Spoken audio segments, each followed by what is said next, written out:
მე როდესაც მოგცემთ სიგნალს 15 წუთში აქედან მე მექნება შეხვედრა ერთ ადამიანთან. თითო ჯგუფი ყავთ, თითო დივიზიას, რომელიც შეგიძლიათ თავისუფლად გაანაწილოთ.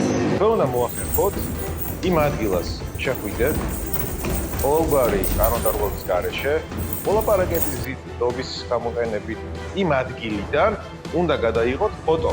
პარკინგის ტერიტორიაზე ვიდგები მე. და აქ იწყება მთავარი სიხშირე.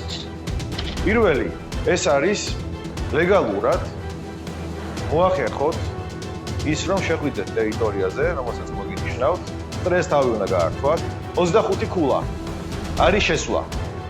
მეორე, იღებთ ფოტოს. მესამე, უნდა გამოაჩინოთ სამაჯური. მეოთხე და ყველაზე რთული. თქვენ მეორე სტრესი გემატებათ, არა მარტო ის რომ ალე მოვაწყოთ, არამედ კონკრეტულად ზუსტ დროს მოვაწყოთ.